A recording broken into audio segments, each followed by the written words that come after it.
Hello friends, in this video I'm going to show how to set up PHP and Apache in a Docker container and how to debug PHP applications running in that Docker container. So I have created a repo PHP7-Apache2 and I will post the link to this repo which will be available on GitHub in the description part. So once you have this the repo checked out, then make sure that you add the folder to Docker preferences, file sharing preferences. So go to Docker and go to preferences and click on file sharing and add the folder of this project to the file sharing list. So let's start with Dockerfile. The container is based on the image PHP 7.0.17-Apache. This is available in Docker Hub, and then it installs some utilities, and it also installs SQLite 3. And the reason I selected SQLite 3 is just to show how the database application can be debugged in this setup. And then install Xdebug library, which is required for debugging PHP application. We do that by using PHP package manager, PECL, and install the Xdebug. And then here I'm copying a sample employee DB SQLite database to the root of a Docker container.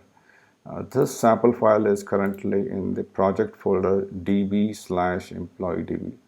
This PHP setup doesn't create any php.ini, so we do need some entries in php.ini related to Xdebug. So I have that file created in the project.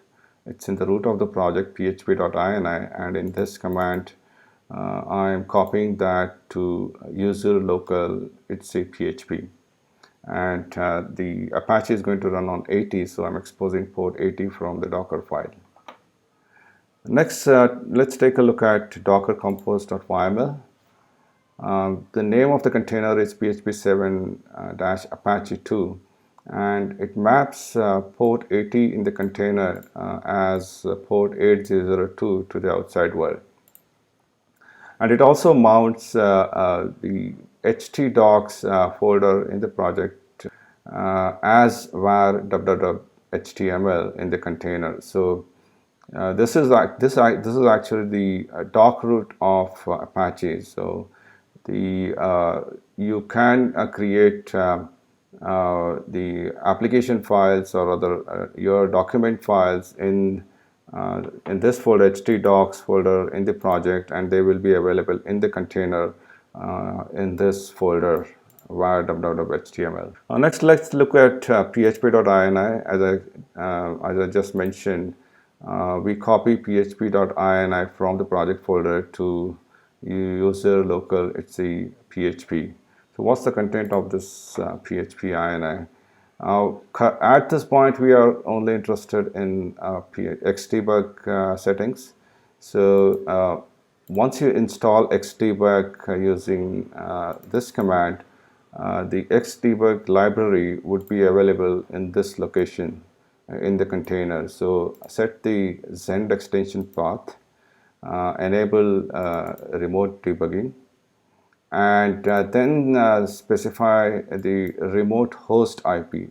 This is the IP of the machine or host machine from where you are remote debugging this application which is running in Docker container. So just to be clear, this is the IP of the machine, client machine or host machine from where you are debugging the application, not the IP address of the Docker container.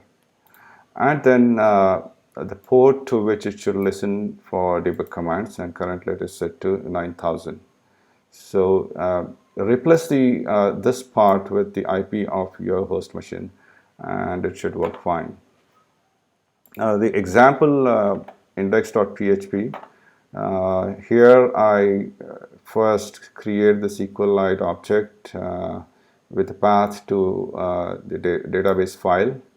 And once the connection is done, execute the simple statement, select star from employee, iterate over the result set here, and then this just display the ID and name in the browser. So let's take a look at the employee database just to give you a quick idea of what its content are. So I'm going to open DB browser for SQLite. So this is the database structure. I have one table with ID and name, and currently it has two records, EMP1 and EMP2. Okay, going back to Visual Studio Code.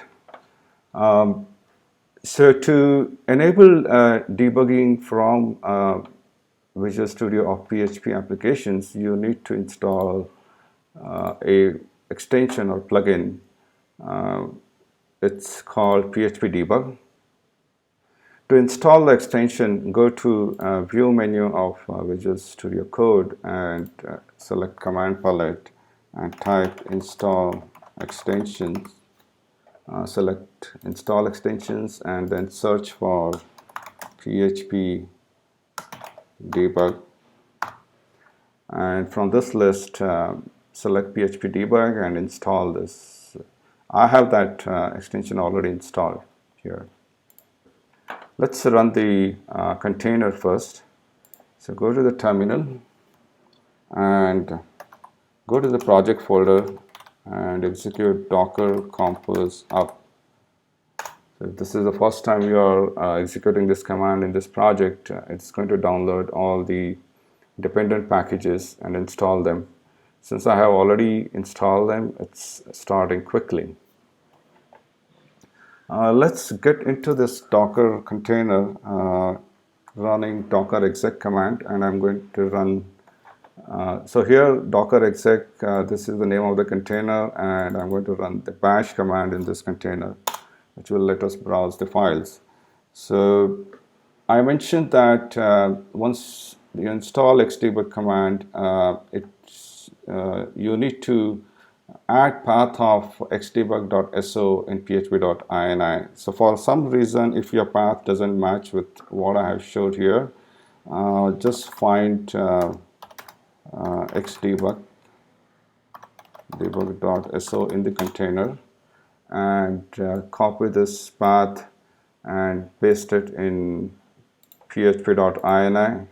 You can either do that in the host machine, or if you're comfortable, just edit the php.ini in the container itself. But it's better to do that in the project, because if you delete the image for any reason and want to reconstruct the container, then these settings would take effect in the new container. So let's let's make sure that the application runs fine. I'm going to go to the browser, and if you remember, the port 80 from the container is exposed at 8002. So if you run that, you see the two employees that were in employee.db are displayed here. Now let's see how to debug this application using Visual Studio Code.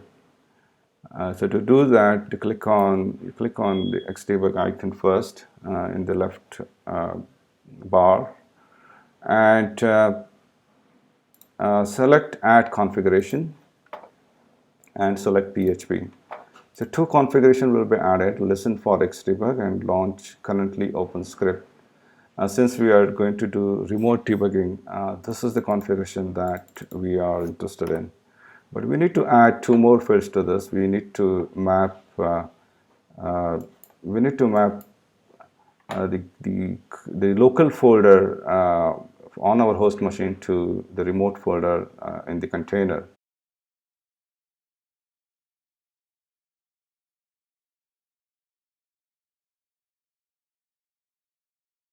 And I'm going to copy them to launch.json.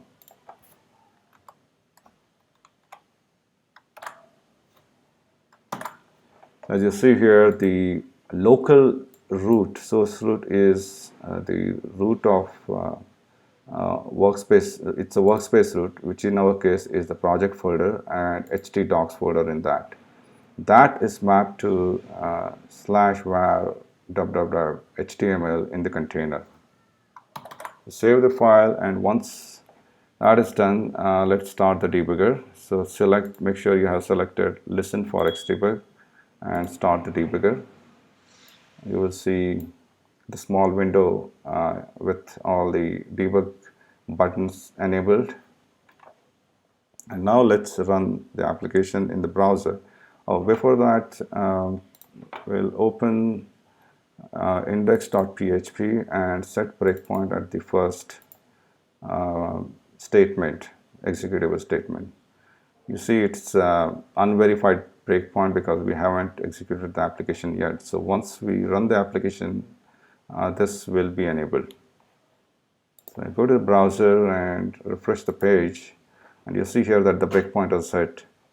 You can perform operation like step, and you can also inspect the variables.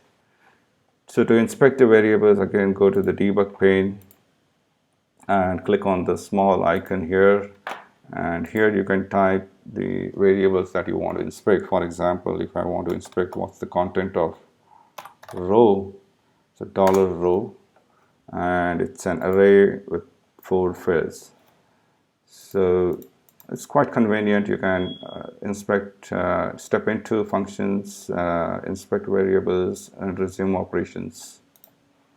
And let's go back to browser and make sure that the page is executed properly. So this is how you can set up PHP in Docker and debug the application using Visual Studio Code. That's it for now. I hope you found this video useful. Until next time, bye.